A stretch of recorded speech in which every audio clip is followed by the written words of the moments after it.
할렐루야. 우리 모두 인터넷 공간이지만 샬롬하며 인사합시다. 샬롬이라는 말은 서로에게 평안을 빈다는 뜻입니다. 인터넷 줌 사이트를 통해 여러분들을 만날 수 있어서 무엇보다 감사합니다. 코로나 팬데믹이 장기적이다 보니 많은 분들이 삶의 현장에서 어려움을 당하고 있습니다. 사업장 문을 닫고 실업자가 된 사람, 한순간 직장에서 퇴직한 사람, 임대료를 내지 못해 살던 집에서 쫓겨난 홈리스, 먹을 음식이 없어 거리 휴지통을 뒤적이는 사람, 코로나로 인하여 가족, 일가 친척, 친구를 잃고 시리에 빠진 사람들, 교회도 문을 닫고 비대면 예배를 드린 지가 벌써 2년에 접어들었습니다. 한국의 나훈아 가수가 노래한 노래 가사처럼 세상이 왜 이래? 세상이 많이 변했습니다. 코로나 때문에 모두들 두려워하고 있습니다. 받은 스트레스로 인하여 우울증에 걸린 사람들도 있습니다. 앞으로도 이러한 생활이 얼마 동안 이어갈지, 또 어떻게 변해갈지 가슴만 답답할 뿐입니다. 이런 사람들이 미국뿐만은 아닐 것입니다. 온 세계가 경험하고 있는 중입니다. 아마 한국도 그렇지 않나 여겨집니다. 앞으로도 코로나 팬데믹 상태가 계속될 터인데 어떻게 신앙생활을 해야 하고 어떻게 살아가야 할 것인가, 오늘은 그 답을 성경에서 찾아보고자 합니다. 오늘 읽은 본문을 다시 한번 봅니다. 다 같이 읽습니다. 하박국 3장 17절 말씀입니다. 비록 무화과 나무가 무성하지 못하며 포도나무에 열매가 없으며 감람나무에 소출이 없으며 밭에 먹을 것이 없으며 우리의 양이 없으며 외양간에 소가 없을지라도 라고 했습니다. 이 본문을 보면 있는 것이라고는 하나도 없습니다. 무화과도 무성하지 못합니다. 포도나무에 포도가 없습니다. 감람나무에 소출이 없습니다. 밭에 먹을 것이 없습니다. 우리의 양이 없습니다. 외양간에 소가 없습니다.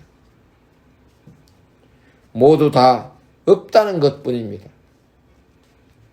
농경사회에 열매가 없다면 무엇을 먹고 살아가야 합니까? 앞이 막막합니다. 여러분들이 이러한 상황에 처해 있다면 어떻게 하시겠습니까? 손에 쥐은 것이라고는 아무것도 없습니다. 호주머니도 텅 비어 있습니다. 걱정이 되지 않습니까? 스트레스를 받지 않겠습니까? 또 하나님을 향해서는 살려달라고 예언을 해보았지만 돌아오는 것은 무응답이었습니다. 적은 믿음마저도 잃고 하나님을 원망이라도 하지 않겠습니까? 오늘 본문은 여러분들이 절망의 나락으로 떨어지지 말라고 주신 격려의 말씀입니다. 코로나19가 온 세계를 두려움으로 몰아넣었습니다. 세계의 강대국이자 경제적으로 부국인 미국도 코로나를 피해가지 못했습니다.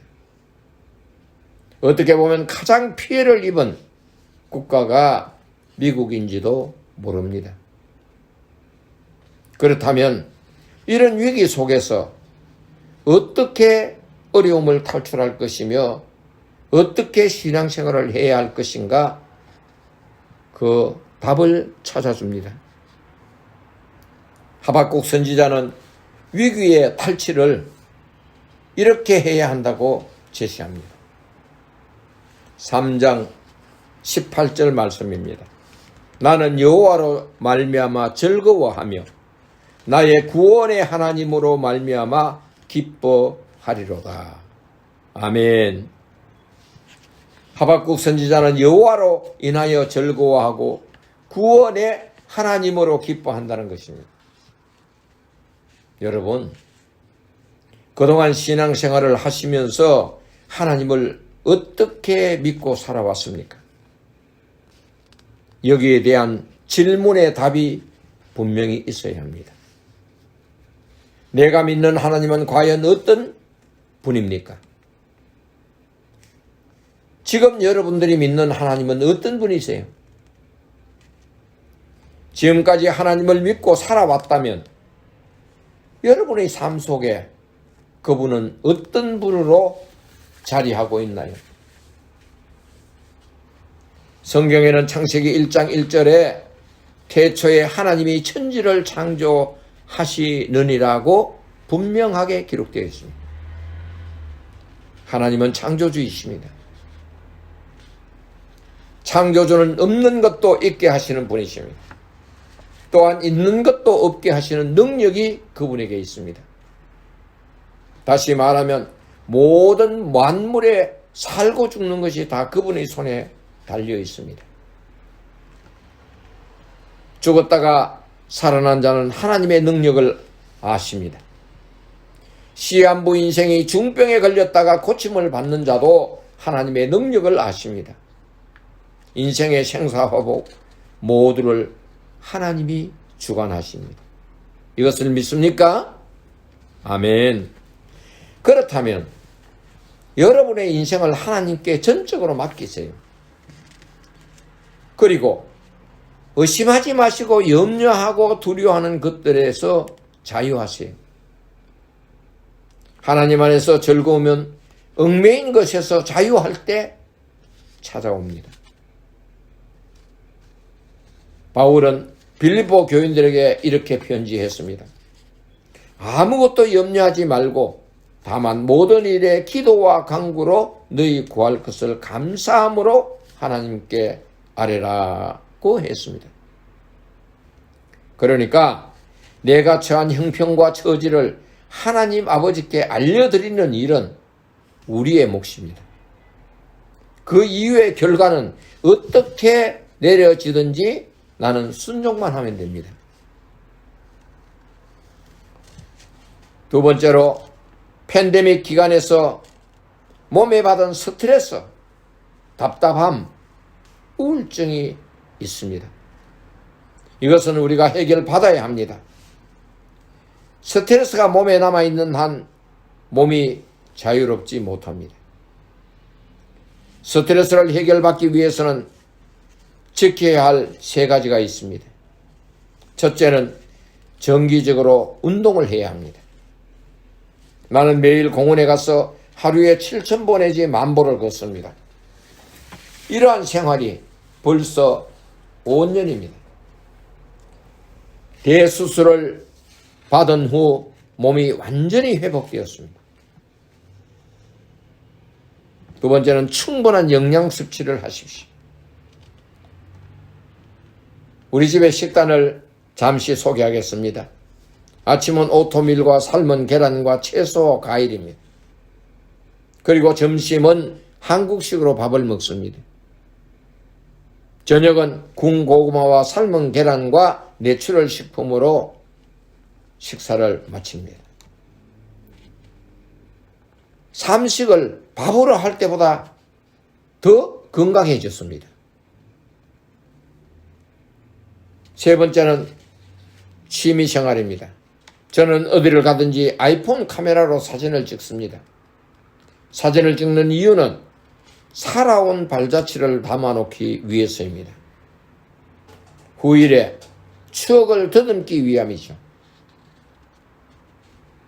인생을 살다 보면 희로애락이 다양하게 찾아옵니다. 위기를 잘 넘기고 신앙 안에서 즐겁게 살기 위해서는 두 가지를 꼭 생각해야 합니다.